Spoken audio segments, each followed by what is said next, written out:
the web version of Hall of Fame Bets just came out. Like I'm gonna Oh, test it. Well, yeah, right. I'm gonna test it like while we're on air. That's why I was like, oh, this is a great cold open. So, friend of the show, Hall of Fame Bets. Use the friend of code the show, Hall of DADS. Fame Bets. Yeah. Hey everybody, you got Adam. You've tuned into Dad's Bet Baseball. You've got Adam Rosenberg, and with me as always is Slippin' Jimmy, CJ, who is on location. Where are you right now? No. I just said to Spencer, I think this is like the fifth out of sixth episode I've recorded for this where I am like away from my office. So I'm actually in the great state of Ohio because I am in for a fantasy football draft this weekend. So wait, so is this like the rookie draft for your dynasty? Yeah, it's for a dynasty. Yeah, it's the rookie draft and for the free agent draft coming up. So if it's for redraft leagues, this would be insane to do it this weekend. But if you're in a dynasty league, you can basically draft whenever after the NFL draft is over. We have hold on, I'm telling our Discord that we are live. I feel like everybody's asleep. Anyway, yeah, so I'm trying to find 2 more people for my dynasty league because we've had people over the years. We moved to dynasty. We're trying to we want to do a reset for like an expansion draft.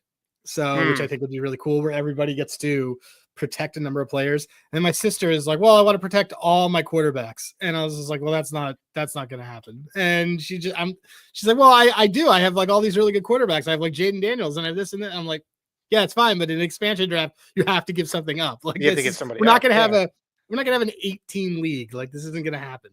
So you just got to avoid a situation like the NHL where it's like they start an expansion team. They're like, don't worry, these teams are going to suck. And then they immediately go to the Stanley Cup Finals. Producer Spencer has already messaged me. You can be in. I think we're gonna do. It's been $100. It was gonna have to be more if it was less people, but like we're trying to do weekly payouts and stuff. I have to revisit the notes up. That's a on the flight to Vegas thing. But anyway, Dad's Bet Baseball. We are here. CJ covering the bases while I was out. I think we want to just talk real quick, especially because it pertains to our guest. I got to hear your thoughts on the Devers trade.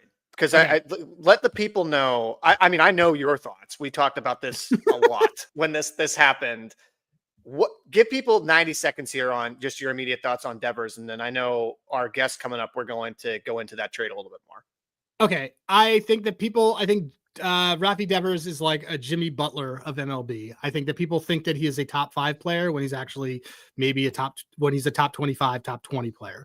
And so I think there is a little bit of, oh my God, the sky is falling. And I get it. And if he wasn't homegrown, it probably wouldn't stink from a key piece like that. It is very hard to replace almost a dot OPS. I think he's like 950.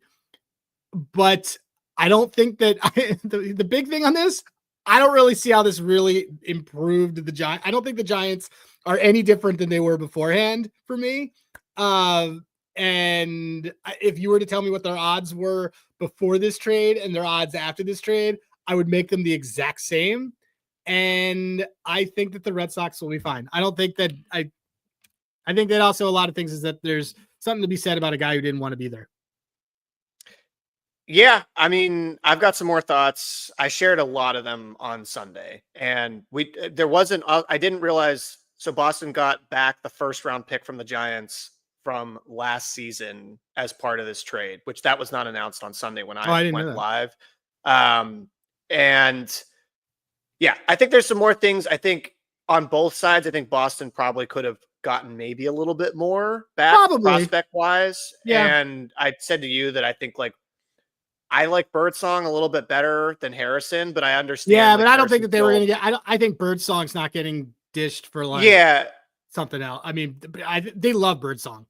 Yeah, I think that the backlash has already started on the Boston side. I mean, I listen to Bill Simmons every week. They were ecstatic about this trade in terms of getting off of the money. Yes. So I think GMs are like, oh, you're off the money, but I get it. The perception though from Boston fans being so upset about this, I don't know if I agree with that. I think there's a lot of Boston fans that were kind of like, this was a makeup contract for the disaster with Mookie Betts, and we gave somebody $300 million who's going to be a designated hitter and has shoulder problems. Yeah, so exactly. Which by the way, he never had anything done about in the offseason. He was asked to do something, and he went and did his offseason stuff, and he never had anything done about it. Yeah. The last thing I just say about it, I will say this on the Giants side, and I don't know if you agree with this or not. They've been trying to get somebody like a Devers or somebody who has been a slugger for years. And if you can't get it through free agency, this is another way to be able to get that. And so if you're going to pay that type of contract, and they probably would have given him a similar contract in free agency, now you've just guaranteed a way to get a player that may not have signed with you anyways. So I will defend the Giants on that standpoint, that this is the one way for them to get a batter of that caliber when they've struck out constantly in free agency. And so go get it by trade and get, even if it's an overpay. Yeah. I mean, it's an overpay. There's a lot of things with it. Having, spent a decade in the Bay Area and dealt with the Giants teams that had charm and are likable. And I watched multiple championship parades for them and just how they kind of built that team. I don't think Buster Posey knows what he's doing. Arguably one of the better catchers of the last 30 years, but I don't think he knows what he's doing in this role. And the last thing I'll just say on it is that $300 million contract, California taxes. So there's a reason why a lot of people don't sign on some of these things.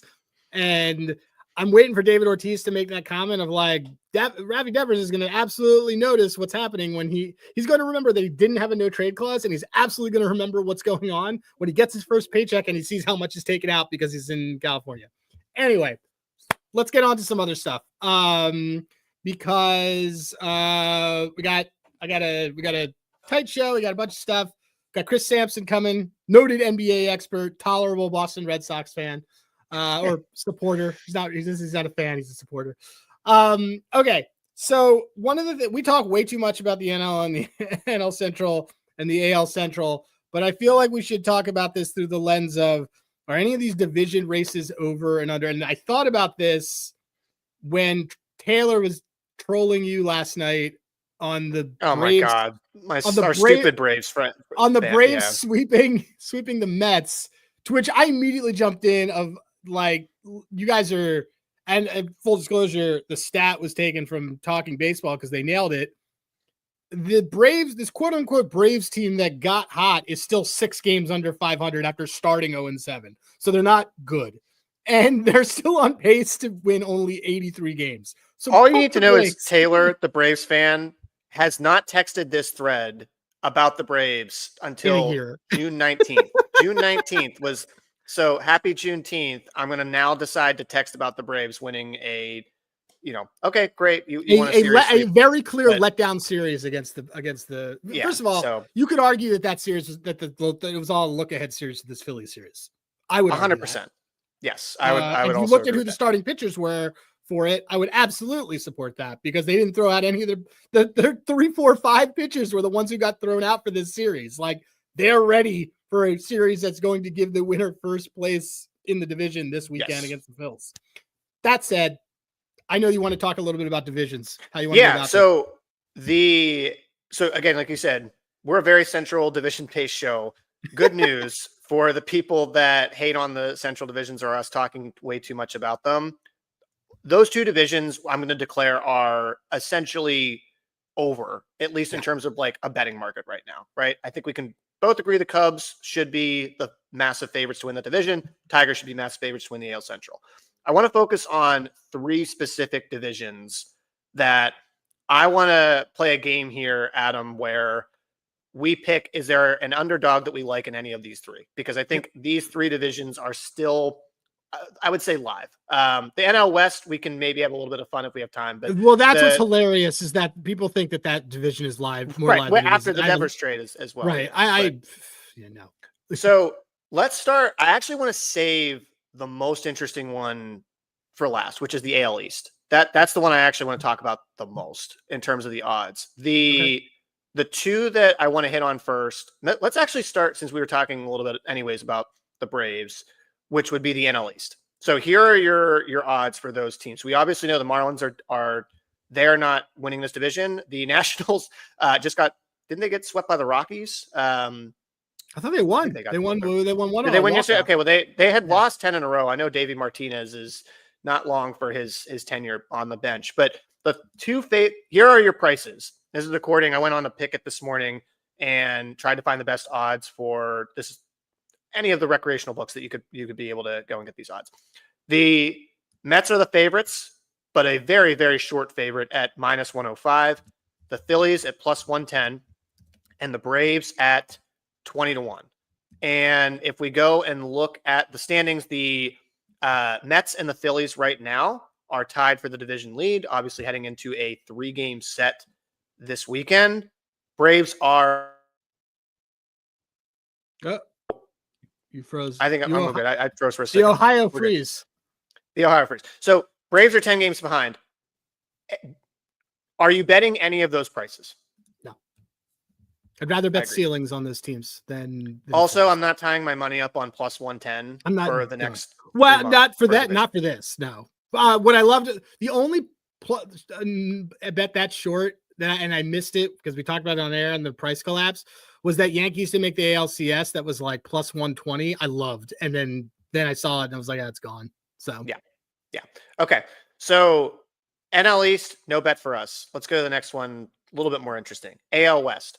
So your division favorite is obviously the Houston Astros. They are 5 games ahead of the Seattle Mariners. They are 6.5 games ahead of the Angels. They're 7 games ahead of the Rangers. We are going to eliminate the Sacramento Sutter Health Park Athletics from this equation.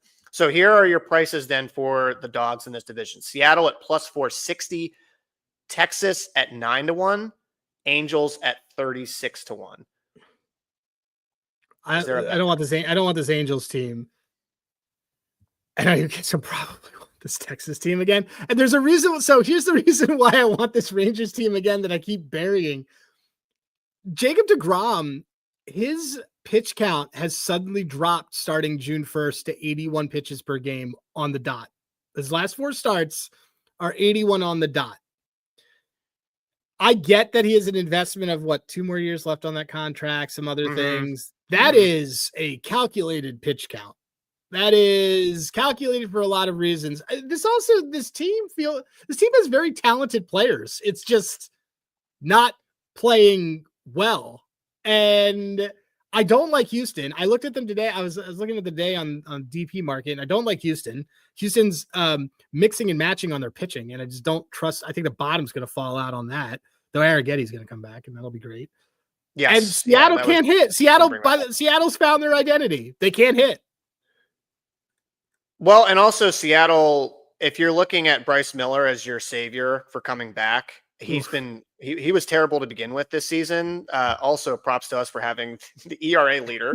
The ERA on him, leader. Which I think I texted you too after we were kind of going through our bets and what was it? Oh, this is my favorite bet. This is my favorite. I was like, this is like one of my favorite ones. I love Bryce Miller under ERA. Yeah. So, I'm with you there. I think Seattle at +460 is kind of crazy. That should be longer.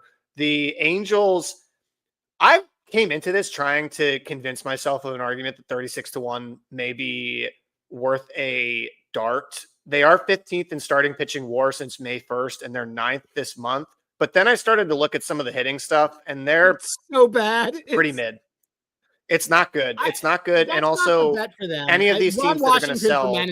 Ron Washington for manager of the year is the bet for them because they would have, for them to be in part of it, they would have at least a 15-game improvement with that roster. Yeah. That's the bet. I think if you bet that, which we also had, we do have that one. Which we also did. Yeah. If you bet Ron Washington manager of the year, I honestly think you're kind of just betting that they're not going to just have a complete fire sale. Right. If exactly. you think that they won't sell, then I think that's a good bet. Okay. So I don't then even the know Rangers if they have to sell or not, because I still think that team needs to do Soriano, who's by the way, quietly top 10 pitcher in the league. Been great. I would if I'm them, I would trade Soriano and TDA for Grant Holmes and Sean Murphy. Oh, I kind of like that. I love it. That's what I would do. I think they also have to unload Ward because I think you're going to be able to sell. They got to unload Ward. Also, Ward's not good, but that's it. But anyway, keep going. All right. So I kind of agree on the Rangers, even though I don't know if I can get myself to go back to that I can't tombstone. do it again.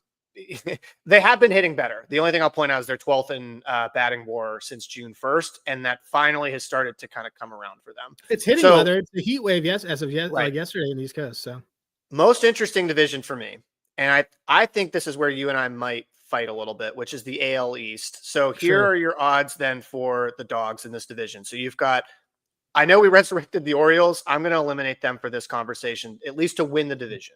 So your odds are Tampa Bay at 6-1, Toronto 7-1, Boston at 15-1. I think I know which team you like out of those prices, and I don't think it's the team that I have. Yeah, I would probably do Toronto. Oh, okay. See, and I thought you were going to go Boston for this, but explain on Toronto. No. They're going to get Max back. They've held their own with this pitching staff and these players. It's a solid young team. I still think they're going to get rid of Dalton Varsho, who hasn't been healthy, but I still think that they could get a good return for Dalton. They could get a decent return for Dalton Varsho. Team has hit well. Future Met Dalton Varsho. They but their pitching has been pretty solid. Their hitting has been pretty solid. It has not even been Vlad's season yet. They kind of feel like, to me, what the Rangers team we thought was going to be, where there are a lot of areas that could improve, such as road hitting for sure. I think the back end of their rotation, their back end of their bullpen could probably get Hoffman started really hot and then kind of cooled. But if you're going to ask me about a team that's kind of put themselves in, and Santander is going to come back. They're going to get a lot of reinforcements for a team that's above 500, 7 back, feisty. And the only teams that they don't seem to be able to beat seem to be NL teams. They're atrocious in interleague. I think those are all valid points. I think I like the Rays at 6-1, slightly worse price. And it's not to poo-poo anything you just said about Toronto, because I think those are all good points. And especially the fact that, like, Santander, by the way, I think people have forgotten that he was still one of the best right-handed hitters. He's Venezuelan Mr. June. He's Venezuelan Mr. June. He will do something, and Vlad has been hitting the ball a lot better. Yeah, he's not hitting home runs. The home runs aren't there. Right. That's the only thing. Right. Here's my thing with the Rays that I think is why I'd be more interested in taking them at the 6-1, which is that the Rays, I thought this was actually wild. They have the best record against teams above 500 in baseball. They're 8 games above 500 when they have played teams that are also above 500. So when they play good teams, they have been very good against the good teams. They also have 6 left against the Yankees. They're 3-4 against them right now. They can obviously have a chance to still win that season series. They're 5-1 already against Toronto. So 7 left against them. They only need to go 2-5 basically to win that season series. 7 against Boston. They're 2-4 against them. They are 5 games above 500 this month. And the thing to me that I think has been what I like with the Rays is that they have consistently throughout the season seen improvements both on the lineup and the pitching side. Batting, they're 8th in WAR since May 1st, 7th in WRC plus. They lead the league in WRC plus and batting WAR so far this month. And then pitching wise, starting pitching certainly can leave a little bit left to be desired. 27th in starting pitching WAR since May 1st. 18th this month though, and they've got a lot of young guys in that rotation that like there's a narrative I can build that would make sense for why they're starting to get better. That's my call on the Rays, at least at 6-1. The last thing I'll say, and we'll move on. Analytics wise, they're doing what they're supposed to be doing, because they're basically an EV team. Over time, they should, if you do things the way that's supposed to be data wise, it should go like this. Do you know when those last 7 games are against the Toronto Blue Jays without looking? I was about to cheat and go and look. I do not. I know they play Boston, I think, towards the end of the season. I don't know So they about when those 7 close. are in So they tomorrow. close starting September 15th, the 4-game series at home against the Jays. Then they have a 3-game series against the Red Sox at home. Off day, and they close on the road with 3 against the Orioles, and the final 3 games are in Toronto. So these are bets, is why I say it. Like both of these are actually these are bets, in my opinion. Both of these are bets. I would actually split a unit on both because the schedule is so backloaded with divisional games that the math works that first of all, that final series could be for a playoff spot. Yeah. I was just thinking the same thing. So that's the thing that I constantly look at is where some of these things they're not going to buy. Toronto may try to buy. It'll be interesting, but they might try to buy. Yeah. But I would split, especially since these are both arguably the same price. I would do half a unit on both to win the division. I don't think the Yankees are going to give it up, but I would do that. That's what I would do. Yeah. Well, the point of this exercise wasn't who do we most likely think will win the division. It's are there any valuable bets in any of these divisions? That schedule, and let me look at Toronto's, because that's 12 divisional games in the last 2 weeks of the season. Let's see. Toronto, it's Rays, KC, Red Sox, Rays. With Orioles, yeah, you want both. This is what you want. Both. This is a good time to buy. Is the point? So before I get to, because you mentioned one thing there in talking about, I would say, by the way, sorry, last note I'll make on that is that sure. And what are we being told that we'll bring on? Oh, do the quick thing and we'll bring on these.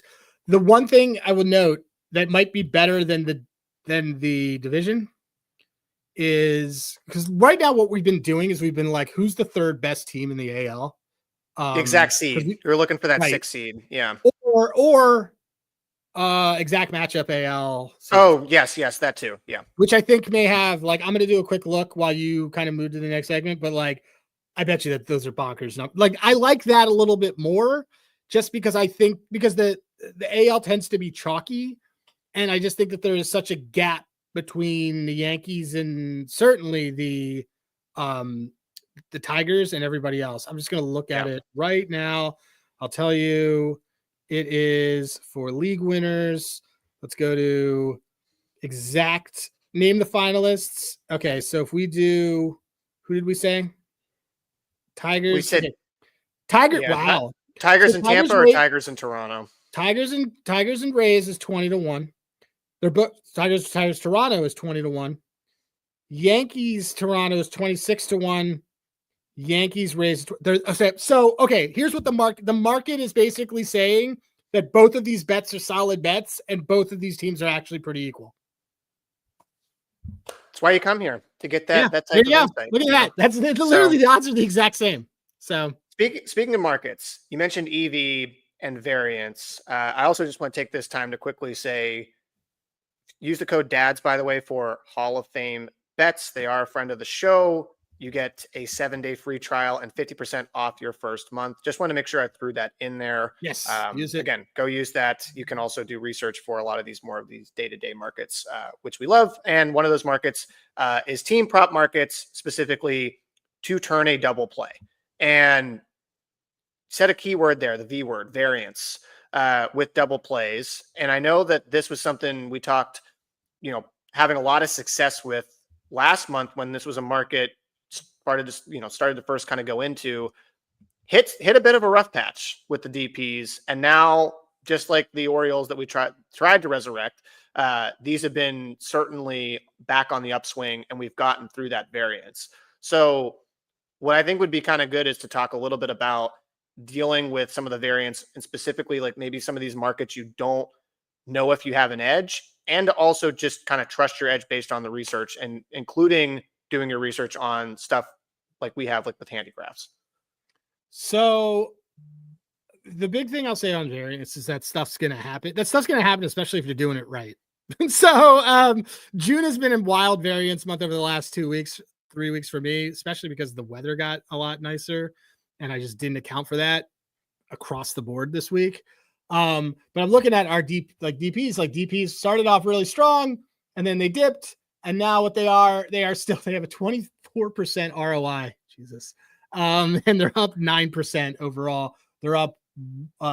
They're even this past week, the past month up 2, but overall, or I guess June they're this. But what are they in May? Oh, May they were like 6.7. So they cooled off. But the reality is that what you got to do is, I see this a lot.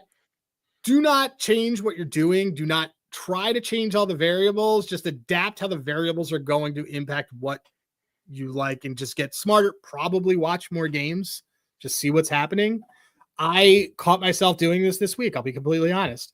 I have been leaning a little bit more on historical line versus a team for a given prop. How many times has opposing left-handed pitchers gone over their ERA or whatever ER against this team? What have I ignored? Just that the guy stinks. And if the data is telling me one thing, it's not variance is going to happen, and you're going to sometimes have them for 2-week periods of time, and you're going to think that you're not doing this really well, but it's because markets adjust. And if they don't adjust, everybody loses or everybody wins, and the value of winning collapses. So you just got to unfortunately ride some things out and don't change what you do. That's why Hall of Fame bets for me has been pretty easy, because it just says, look, man, every single time they play a left-hander, they have had 9 or plus strikeouts. Cool, fine, done. And I don't need to go get cute. I don't go in and just start looking at head-to-heads, start doing things. No, just do what you do normally. I think the thing to add on to that is, like, when we're using our site, handygraphs.com, which you can go sign up for, get an account and play around with that. Yes. One of the things we have on that website. I would show the screen, but I didn't set it up beforehand. That was my bad. I mean, we could, but we'll do it later. Yeah, we can do that later, because I want to make sure next week everyone will see it. We get Chris back on. But the main thing is, like on that site, we have a lot of different splits. You can see last 30 total batters faced, if they're right-handed, left-handed, etc.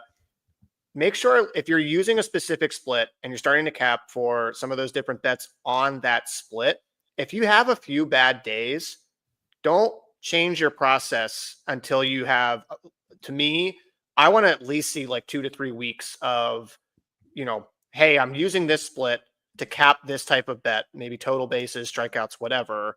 And then I can at least start to get somewhat of a sample to say, okay, do I need to adjust what I'm looking for in this split or in my process? But if you have a few bad days, don't go immediately and say, I was looking at last 30 plate appearances. I really should be looking at last 90 because I had a few bad days. Yep.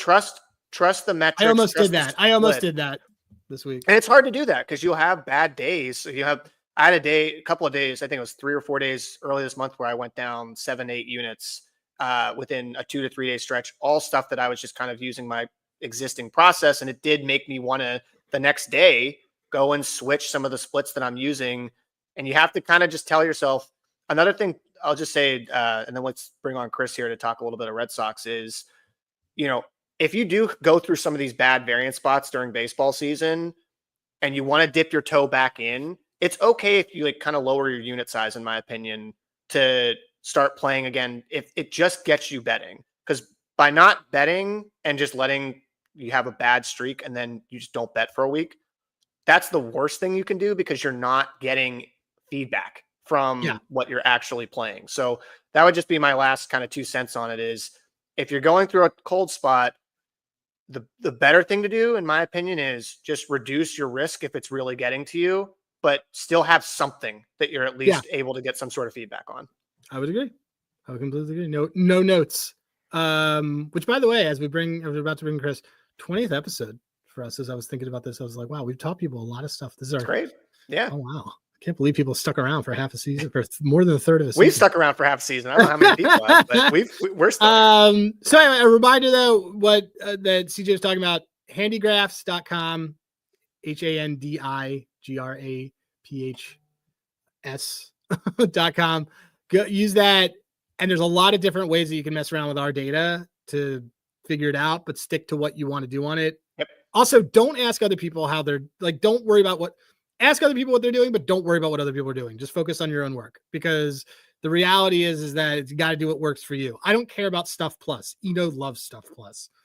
And just watch fine. the games. We say this all the time. Yeah, watch the games. Yeah. All right, let's talk to Chris. Hey guys. Hey, what's going on, I'm dude? Chris. I'm up here in Maine today, actually. Just having a nice weekend, doing my thing. Yeah. Nice. Well, first guest that's outdoors that is podcast. Yeah, I'm a little bit concerned about the wind here, but we're gonna see what we can do. It's pretty windy back here, back at home. Like I went outside. I was like, it was 90 degrees yesterday, and now it's like really windy. And I'm just. Oh no, this was a terrible idea. I should not be outside right now. No. Not at all. I was mostly looking forward to introducing you, as Chris is one of my good friends. He's like friend number 1 when I moved here. Because we share a common mutual, but he is a noted NBA expert. Actually, I will give him those flowers. Very noted and he is a noted NBA expert, real smart guy.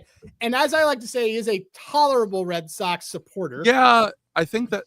I mean, to be honest, I grew up as a basketball fan. That was my main thing the whole time, and so in the mid 90s, when I was a 10-year-old, I got interested in Baseball Weekly and statistics and stuff like that.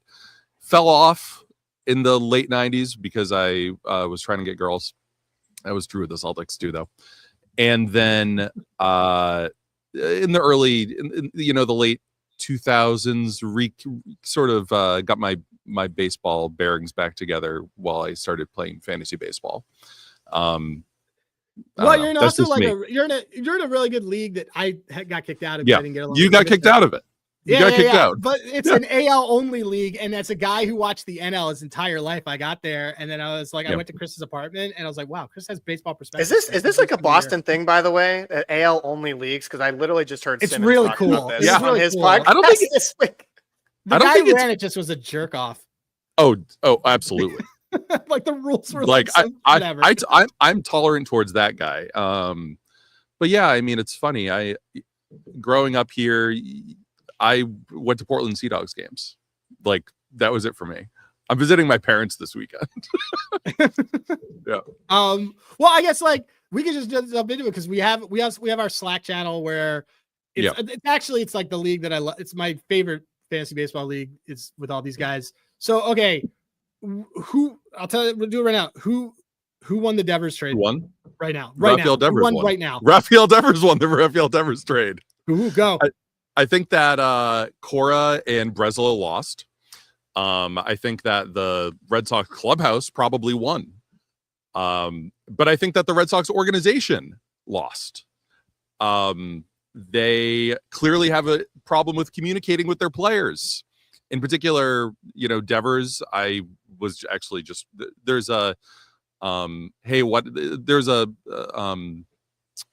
Palace Intrigue style ESPN piece up right now, actually, about the Rafael Devers trade, why it happened, background information about what happened, baseball stuff. But essentially, he was at home. Cora wanted to talk with him in the off season before they signed Bregman. They didn't happen. It didn't happen really.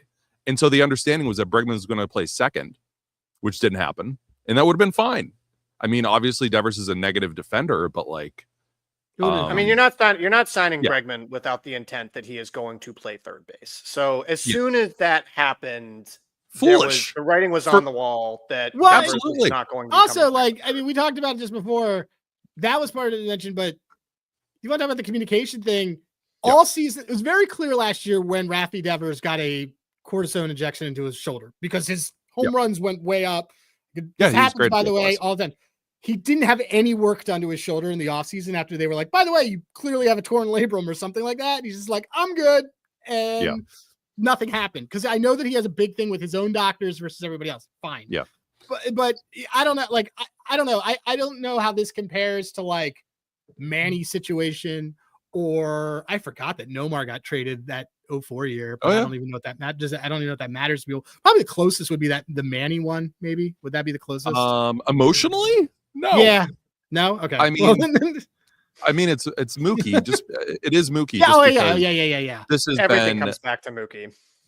unfortunately. But I mean, I was going to talk about this a little bit later, but I think that in general, the Red Sox, they had lofty goals for Tristan Casas. They were talking about him like he was going to hit 40 home runs, 100 plus RBIs before spring training. And then spring training happened and he wasn't good. And for me, that would have been the time to say, well, Rafi, hey, do you want to split first even? And then that didn't happen. And it was just, it put it on him to accept a role. And he was already probably emotional about very clearly being taken off third. Yeah. And, it's just really unfortunate. I think that, Casas and in the first base situation and the second base situation, it's like, it's sad, really. I think that, Casas was being depended upon because he was inexpensive and part of the Red Sox, like at least since essentially, let's say 2017, 2018, basically whenever Pedroia started getting hurt enough that he couldn't play and be relied upon, is that they have been signing these middling guys, Christian Arroyos, you've got your like Brock Holtz, and these guys that sort of get into the like just basically disappointing players who are relied upon to play out of position. And I mean, the Xander Bogaerts thing years ago, 2022, that was they signed Trevor Story to play second base. And again, Trevor Story is a shortstop. And Xander Bogaerts had a good season. He was an all-star in 2022. And then happily went to San Diego because again, they showed him the door. And obviously Bogaerts has been disappointing in the last several seasons, but like, would that decline necessarily have happened if he was still in Boston? I don't know. I feel like this is one of the cases because I 100% agree, by the way, on the communications side of things. All you need to know about that is Craig Breslow and Sam Kennedy had to do a Zoom conference with reporters, a Zoom meeting, because they were afraid to actually go in person to take questions about this trade. And I think it's one of those cases to me where it's like Breslow, Kennedy, and the Red Sox kind of management has seemed to me more of we are coming home drunk and we break something and then we find a way to fix it. And it's like, well, we want credit for fixing what we already broke. And so, well, I think it's totally fair with the assessment that getting off of the Devers contract was a good thing. And that the haul that they got back was, at least for the Giants paying the majority of the contract, that was a great win for them. But you also put yourself in this situation by giving Devers that contract, by not having any sort of communication with him about the Bregman signing in the offseason. No trade clause, by the way, though, for Devers. Like, right. Yeah. But so I don't like the idea of, I think all parties are kind of guilty in the Devers trade, in my opinion. But I think giving flowers to the Red Sox GM, and then also I think the Casas point you brought up is great in that you're in the same situation now with Anthony, Meyer, and Campbell in terms of we are putting our eggs in this basket. I love all of these prospects, but out of those three, we've already seen Campbell get optioned to AAA. He had an awesome April. Just happened. In your opinion, Chris? Well, we can edit that question that we were going to have of who had the higher ceiling because he's I was going to say who has the highest ceiling and who has the lowest floor. We might already know who has the lowest floor. I think you might be right. I think that like I actually wanted to talk about Campbell for a second. Yeah, let's do it. And like I these three guys. Yeah. Of the three guys, Roman Anthony has the highest ceiling. Like he swings the bat fast. He has great exit velocity, and he's a good fielder. He is a good fielder. And for them, that's good. That's important. I think he'll come around. I think he's good enough on defense right now to maintain his playing time while he figures this stuff out. For Campbell, disaster on defense. Second in errors. Among second baseman in the AL. He is 8 or 9 or something. And like that's the seasoning he needs isn't just hitting. It's to play defense too. And, I think that everything has just come back to bite the Red Sox. And they've made emotional decisions based off of salary, essentially, and wanting to stay, Adam and I have talked about how the Red Sox have like an incredibly high payroll. But I mean, if you look at who the payroll is going to, it's like pretty bad players. Yeah. Like, when I went back to this, I'm like, oh, Walker now it's Buehler. Walker Yeah. Buehler. Now they have Jordan Hicks on for 2 more years. That's a terrible. Which is also, by the way, terrible. hidden in this. That's a terrible deal. Absolutely. Like, I hate Jordan Hicks. I haven't liked him in years. I didn't think he was good on St. Louis. He should be a closer, and he shouldn't be paid as much as he is, and that's it. Closers get 12 million, but yeah, I agree. But yeah, I mean, just from his pitch mix, that he doesn't have a pitch. No, mix. definitely. And No. Yeah, it's so.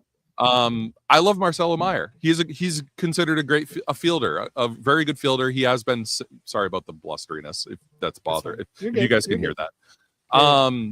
But Marcelo Meyer has been on the top of like the prospects rankings since 2022. Like, as soon as he was drafted, people knew that he was going to be a good shortstop. And now we're sort of just waiting, hopefully, for Christian Campbell to get the seasoning that he needs. That way, and I would expect maybe he's going to be in the minors for a month and a half, 2 months, maybe. And then they can say, all right, Trevor, adios. And then bring Campbell in to play second base if he's capable. And then shift Meyer to shortstop full time. It's a bummer.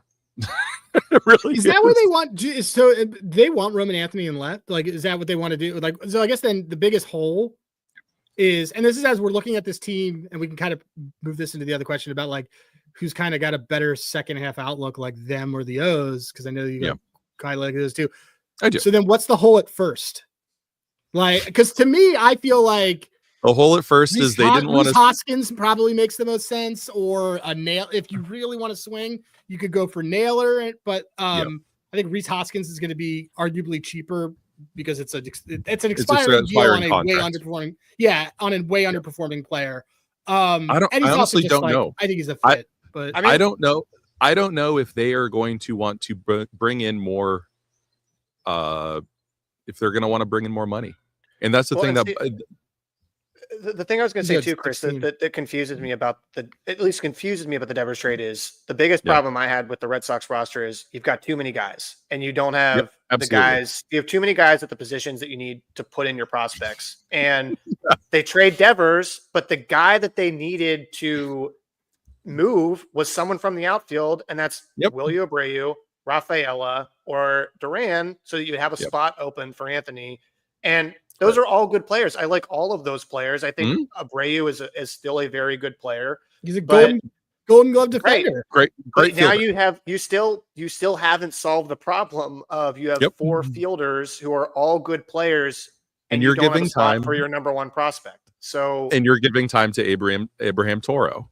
Yeah, Romy Gonzalez, and those are your first base options. I mean, what do you do? It's sad. It's funny. It's ironically kind of funny because they could have done the same sort of deal that the Yankees gave to Paul Goldschmidt, who is excellent against left-handed hitters or left-handed pitching, and he has been for years. And so they didn't do that. They didn't think about stuff like that could have shored them up in where there was more potential for inconsistency. Which I think that Casas, to bring him up again, he wasn't great last year. He was okay. That's the big problem on the Red Sox is that the Red Sox have the opposite problem that the Yankees had. The Red Sox have a ton of last year at least, a ton of left-handed mid hitters that and only 2 who could hit left-handed pitching. Connor Wong and Devers. And right. And so the Yankees had the opposite problem. Because all they had is righties, and none of them could hit lefties, and so that's why I thought the Goldschmidt deal for them was one of the best signings of the offseason. And he's been excellent, totally revitalized. So now the Red Sox have the opposite problem of I look at this lineup, and it's a lot of replaceable players that are right-handed, and so and I don't know who hits who. Yeah, me neither. Well, another team, by the way, too, Chris, that has the same problem that we've also talked a lot about on this podcast is the Baltimore Orioles, where you have too many guys. And this is also the classic thing. When you hear people say, just go get the best players, don't worry about the positions later. Baseball doesn't work like that. You need to actually map the positions to the players and what you need. And so when you develop those guys, that you end up in weird situations. But you do end up with Rhino Hearn as like the best DH in the American League right now. And that's honestly who they're probably going to end up with at first. Just like the Orioles right now. So my question here, Chris, Adam kind of just teased this. Who has a better rest of season from June 20th on? Is it the Baltimore Orioles or is it the Boston Red Sox? I like the Orioles better. I think that they have more potential. I think that their starting pitching has been terrible. As I cover my mouth, as if you're listening to a podcast, you can't see that. But like, I think that the Orioles have more potential. They have a better bullpen. They've been working. It's more consistent than the Red Sox. I think the Red Sox are destined to fail, basically, and they're relying on potential. And I can see the Orioles getting their act together, in a way that I don't know if I can see the Red Sox, because they just lost a hitter they just lost their best hitter, and the Orioles can get better. They're going to get Tyler O'Neill back. Like, there are other guys that there are other players who can return to form. And it's like Gunnar Henderson has been disappointing this season, quote unquote, but he's also he's still one of the best shortstops in the league for hitting. I don't know. I mean, the Red Sox, I just don't see it. I could potentially see the Red Sox finishing with a better record overall, but that's just a reflection of how bad the Orioles start was. Neither one of them I would. Neither one of them is I would sniff betting wise. If you're looking, will the Orioles decide to sell? Which I personally think that they should. They have enough assets here that they should be able to sell. I mean, that Tyler O'Neill deal is a fantastic deal to offload before he comes back. Even though they literally structured their ballpark to recruit him. But I think that's a fantastic deal to get a haul. If I'm like, for them, I'm like, because a lot of their prospects turn out to suck. Like, for all the Gunners and the Adleys, Heston Kershaw stinks. And Kobe Mayo has not been. Kobe Mayo's terrible. Yeah. All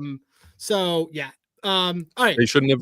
It's funny. They shouldn't have given up Connor Norby, which I think you're or Stowers. Or Stowers. I'm sure they would love Stowers right now. They would love Stowers right now. All right. So we're gonna keep you on for our final segment. We do this. I didn't tell you about, but dad moves. You listen to this, so you've heard. Do dad moves, which is really of the last week. What is a move that you did? It can be a purchase. It could be a recommendation. It could be like a life tip, advice that you're just like, if I am ever a dad, I will tell people about it. Chris is a cat dad to everybody who I am a needs cat to dad. know. Or it's something of like, my dad would be super proud of me for that one.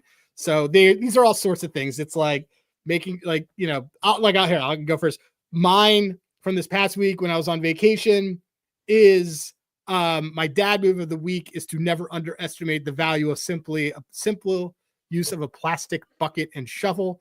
I went to Eastham. I went to the Cape this last week. First time I've ever done a family vacation at all, and with both my kids. And we didn't bring any of their toys except for a bucket. They got them both buckets. And I have never seen kids get more use out of really lousy plastic buckets too. They had holes in them. They didn't even realize this, but we had seashells in there. We had dirt in there. At some point, their dinner ended up in there. And this kept them occupied for a solid 50% of the day. Notwithstanding like the sugar crash that they had from candy or just the no nap time. But I highly recommend, just honestly, when you are going on any trip, the one thing to take with you is the innocuous use of a small plastic container can go miles, and the limits are only your imagination. Well, it's kind of like if if you stop buying junk food and you just you force yourself at home to start eating healthier. And the easy way to do that is you just remove remove a lot of other snacks, a lot of other bad things. And then you've come to find out that you can actually be able to live on, I'm just going to make, I don't know, a toast with hummus or something for tonight instead of having a bag of jalapeno chips. And I feel like that's the same way with kids, where it's your instinct is I'm going to get as many toys, as many things for them to play with because I'll be covered. That way I can be able to give them something to keep them entertained. And sometimes the easy answer is really only bring one or two things, because if they don't have the option to play with 7 other different things, they'll just be forced to play with the 1 to 2 things that they have. Wow. Yeah, that is very insightful, actually. Yeah. I guess that's my dad move. Chris, what do you got? My car yesterday somebody hit my car yesterday. Oh, wow. And it was weird. So, but I only noticed when I was driving up here. And so it was just a minor ding on my side view mirror, and it like cracked the plastic casing right just around the shell though. And my dad move was immediately finding black electrical tape and cleaning it up. And now it looks totally fine. And now it's water safe again. That's huge. So yeah, I'll always have tape on you. Like obviously. That's it.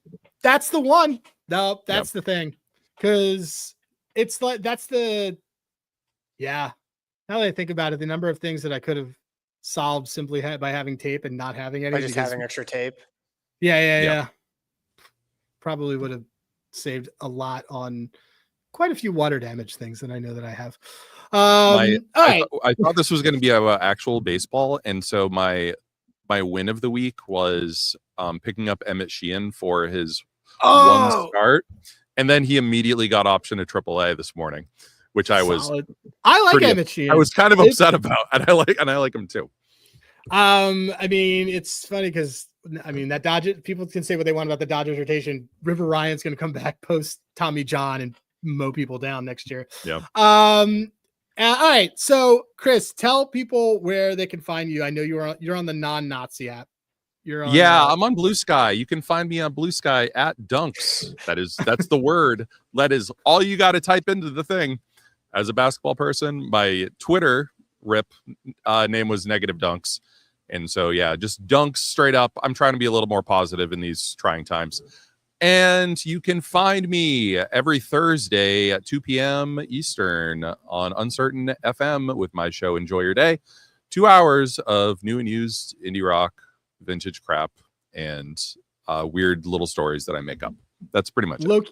Low-key best playlist when we all go on our guys camping trip every very summer. True. Thank you very much. It's very, very good. All right.